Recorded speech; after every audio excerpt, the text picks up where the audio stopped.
सत्तेत जासाठी नाही, सत्तेतले लोक सामान्य माणसाच्या घरापर्यंत जाण्यासाठी ही लढाई लक्षात घ्या. सत्तेत जाची लढाई नाही आहे. मी तो म्हणतो बरं झालं पडलो, किमान इतका वेळ तर भेटून राहिला ना. आमदार म्हणून बच्चू कडू, काही लोकांना असं वाटत असेल का बच्चू कडूची ताकद आमदारकीत लपलेली आहे. त्यांना हे माहित नाही बच्चू कडूची ताकद बच्चू कडू मध्येच लपलेली आहे, आमदारकीमध्ये नाही. प्रचंड कार्यकर्त्याच्या आम्ही पाहतोय विश्वासावर, त्याच्या ताकदीवर, सामान्य माणसाच्या आशीर्वादावर आपण 2 तारखेपासून पहिली सभा आपण अजितदादा पवार यांच्या घरावर 2 जूनला तिथं अर्थभेद नावाचं व्याख्यान करून अर्थभेद कसा केला जातं, कसा अर्थ आम्ही पाहतोय बजेटमध्ये आम्हाला मारलं जातं. बजेटमध्ये आमच्या शेतकरी मजुराचं, कष्ट करणाऱ्याचं, माझ्या शिक्षणाची व्यवस्था कशी आहे हे अजितदादाच्या गावात जाऊन आम्ही तिथं सांगणार आहोत. आणि अजितदादाच्या गावात जाऊन आमची सुरुवात होणार आहोत. 3 तारीख, 3रा दिवस, 3 तारखेला आम्ही पंकजाताई मुंडे, 4था आम्ही पाहतोय बाळासाहेब पाटील लातूरला, आणि 5 तारखेला संजय राठोडच्या घरासमोर. 5 तारखेला या विभागातल्यावर सगळ्यांवर जबाबदारी आहे, कारण या विभागात आंदोलन होत आहे. हा विभाग जेवढ्या ताकदीनं दवळणार आहे तेवढंच या महाराष्ट्राचे खरे स्वप्न आम्ही पाहतोय पूर्ण होणार आहे. 5 तारखेला 9 वाजेपर्यंत यवतमाळमध्ये आम्हाला तिथे खऱ्या आंदोलनाची खरी सुरुवात आपण करतो आहे. आपण अधिक जास्त आंदोलन करणार नाही, कारण 5, 6 आणि 7 जूनला कदाचित लग्न आहे आणि पावसाचा अंदाज दिसतोय.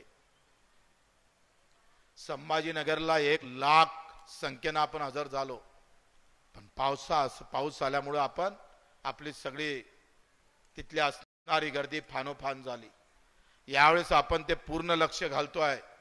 आणि म्हणून 5 जूनला आपण सगळ्यांनी, आपली सगळ्यांची तयारी आहे. अर्ध्याच लोकांना हात वरते केला. किसको डर, कोणाला काही भीती आहे का गुन्हे दाखल व्हायची? सगळ्यांची तयारी आहे बिलकुल पक्का. 5 तारखेला जमलंच तर मोटरसायकलनं, नाहीतर गाडीनं, डिझेलचे नाही गाडीचे पैसे भेटणार नाही, जेवण फक्त आम्ही तुम्हाला देणार आहोत. वा, तुम्हाला डिझेल नाही देणार, गाडी देणार नाही म्हटलं तरी टाळ्या वाजवला, तर एकदा त्यांच्यासाठी तुम्ही टाळ्या वाजवा. वाह, क्या बड़ी बात है.